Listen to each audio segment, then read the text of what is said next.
जय श्री कृष्णा। धार्मिक व्रत कथा में आपका दिल से स्वागत है। आज हम सुन रहे हैं कृष्ण भगवान की प्यारी सुंदर सी कथा।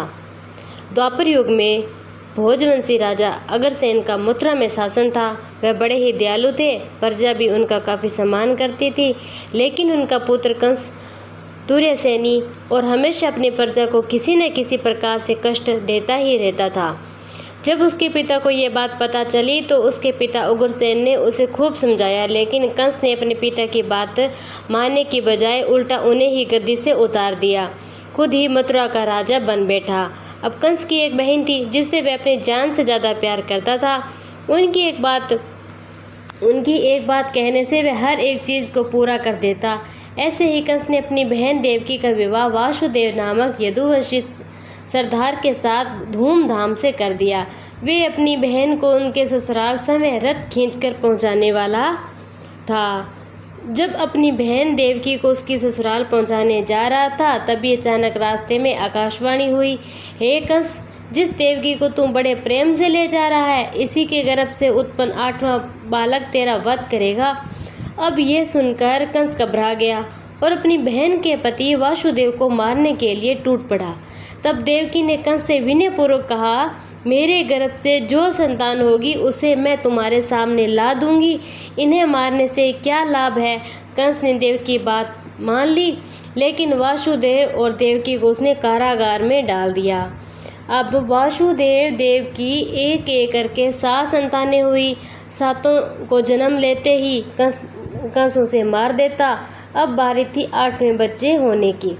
कंस ने इस दौरान कारागार में वासुदेव देवकी पर ही बड़े कड़े पहरे लगा दिए। वहीं दूसरी ओर देवकी के साथ नंद गांव में नंद की पत्नी यशोदा को भी बच्चा होने वाला था। उन्होंने वासुदेव देवकी के दुखी जीवन को देख 8वें बच्चे की रक्षा का उपाय रचा। जिस समय वासुदेव और देवकी को पुत्र पैदा हुआ, उसी समय यशोदा के गर्भ से एक कन्या का जन्म भी हुआ, जो कुछ नहीं सिर्फ एक माया ही थी।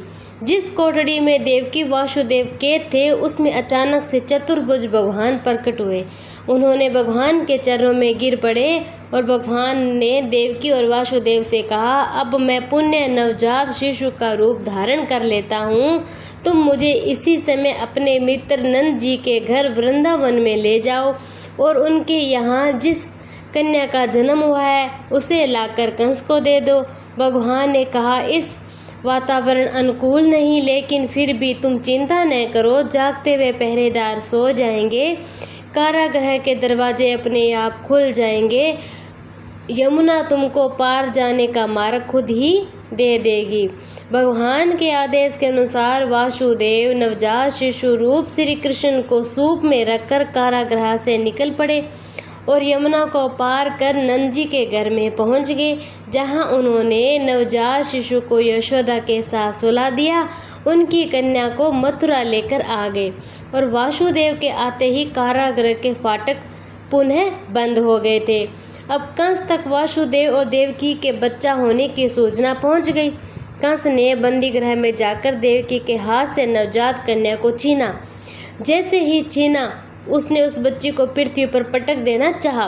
वैसे ही कन्या आकाश में उड़ गई और उसने कहा, अरे मूर्ख, मुझे मारने से क्या होगा। तुझे मारने वाला तो वृंदावन पहुंच चुका है। वह जल्द ही तुम्हारे पापों का तुम्हें अवश्य ही दंड देगा। हरे आरती कुंज बिहारी की, श्री गिरधर कृष्ण मुरारी की। आरती कुंज बिहारी की, श्री गिरधर कृष्ण मुरारी की। गले में वैजयंती माला, बजावे मुरली मधुर वाला। बजावे मुरली मधुर वाला, गले में वैजयंती माला। नंद के आनंद नंद लाला, गगन समयंग क्रांति काली। राधिका चमक रही आली, लतन में डाढ़े बनवाली। आरती कुंज बिहारी की। भमर सी अलक कस्तूरी तिलक, चंद्र सी झलक ललित छवि श्यामा प्यारी की, आरती गिरधर कृष्ण मुरारी की, आरती कुंज बिहारी की, श्री गिरधर कृष्ण मुरारी की। कनक में मोर मुकुट बिल से, देवता दर्शन को तरसे, गगन सो सुमन राशि बरसे, बजे मुरचंग मधुर मृदंग ग्वालिन के संग, अतुल रति गोप कुमारी की, आरती कृष्ण मुरारी की, श्री गिरधर कृष्ण मुरारी की, आरती कुंज बिहारी की, श्री गिरधर कृष्ण मुरारी की, आरती कुंज बिहारी की। जहाँ ते प्रगट भई गंगा, कल सुकली हरणी श्री गंगा, समर होत मोहे भंगा, बसी शिव शीश जटा के बीच, अरे अग की चरण छवि श्री बनवरी की, श्री गिरधर कृष्ण मुरारी की, आरती कुंज बिहारी की, श्री गिरधर कृष्ण मुरारी की।